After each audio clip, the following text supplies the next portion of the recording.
मुदगल नामक ऋषि कुरुक्षेत्र में रहते थे। ये बड़े धर्मात्मा, जितेंद्रिय, भगवत भक्त एवं सत्यवक्ता थे। किसी की भी निंदा नहीं करते थे। बड़े कर्मनिष्ठ एवं महात्मा थे। ये शीलोच्च वृत्ति से अपना जीवन निर्वाह करते थे। 15 दिनों में एक द्रोण धान्य, जो लगभग 34 सेर के बराबर होता है, इकट्ठा कर लेते थे। उसी से इष्टिकृत नामक यज्ञ करते और प्रत्येक 15वें दिन अमावस्या एवं पूर्णिमा को दर्शपौण मास याग किया करते थे। यज्ञों में देवता और अतिथियों को देने के बाद जो अन्न बचता, उससे परिवार सहित निर्वाह करते थे। मुदगल जी सपरिवार महीने में केवल 2 ही बार अमावस्या और पूर्णिमा के दिन ही भोजन किया करते, वो भी अतिथि को भोजन कराने के बाद। कहते हैं कि उनका प्रभाव ऐसा था कि प्रत्येक पर्व के दिन साक्षात देवराज इंद्र देवकाओं सहित उनके यज्ञ में आकर अपना भाग स्वीकार करते थे।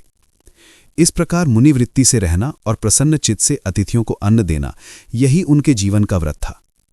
मुनि के इस व्रत की ख्याति बहुत दूर तक फैल चुकी थी। एक दिन उनकी कीर्ति कथा दुर्वासा जी के कानों में पड़ी। उनके मन में उनकी परीक्षा करने की बात आ गई। दुर्वासा जी जहां तहां व्रतशील उत्तम पुरुषों को व्रत में पक्का करने के लिए ही क्रोधित वेश में घूमा करते हैं। वे एक दिन पागलों सा वेश बनाए, मुंड मुड़ाए, कटु वचन कहते हुए वहां आ पहुंचे। आते ही बोले, विप्रवर, आपको मालूम होना चाहिए कि मैं भोजन की इच्छा से यहां आया हूं। उस दिन पूर्णिमा का दिन था। मुदगल जी ने आदर सत्कार के साथ उनको भोजन करने बैठाया। उन्होंने अपने भूखे अतिथि को बड़ी श्रद्धा से भोजन परोसकर जिमाया। दुर्वासा जी भूखे तो थे ही, श्रद्धा से प्राप्त हुआ वो अन्न उन्हें बड़ा सरस भी लगा। वे बात ही बात में रसोई में बना हुआ सब कुछ जिम गए। बचा कुचा शरीर पर चुपड़ लिया। जूठा अन्न शरीर पर लपेटकर वो जिधर से आए थे उधर ही निकल गए। मुदगल जी सपरिवार भूखे रहे। यूं प्रत्येक पर्व पर दुर्वासा जी आते और भोजन करके चले जाते। मुदगल जी को परिवार सहित भूखे रहना पड़ता। 15 दिनों तक कटे हुए खेतों में बिखरे हुए अन्न के दानों को वो बिनते और स्वयं निराहार रहकर प्रत्येक 15वें दिन वे उसे दुर्वासा ऋषि को अर्पण कर देते।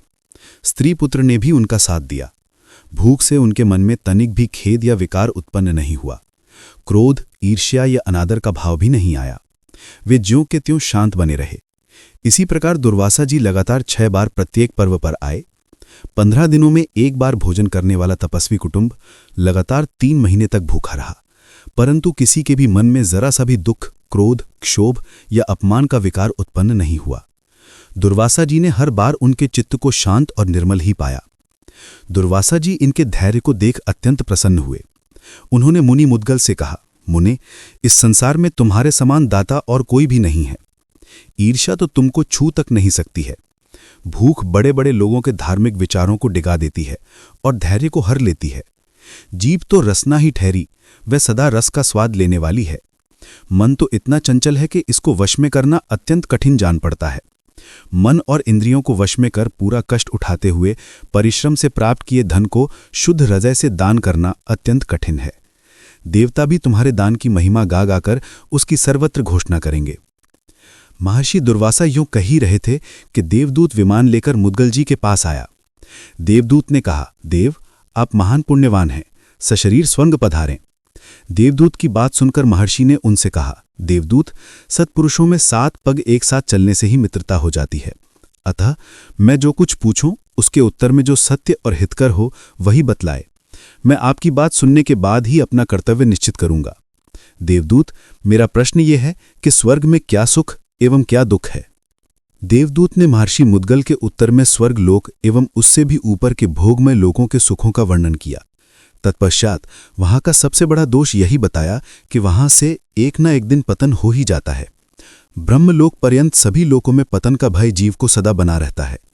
सुखद ऐश्वर्य का उपभोग करके उससे निम्न स्थानों में गिरने वाले प्राणियों को जो असंतोष और वेदना होती है, उसका वर्णन करना कठिन है।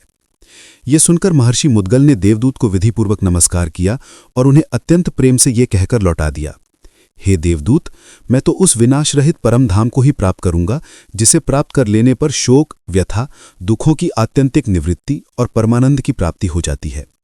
देवदूत उनसे ये उत्तर पाकर उनकी बुद्धिमत्ता की प्रशंसा करता हुआ लौट गया एवं तत्पश्चात मुनि मुदगल स्तुति, निंदा, स्वर्ण तथा मिट्टी में संभाव रखते हुए ज्ञान, वैराग्य तथा भगवत भक्ति के साधन से अविनाशी भगवान के धाम को प्राप्त हुए।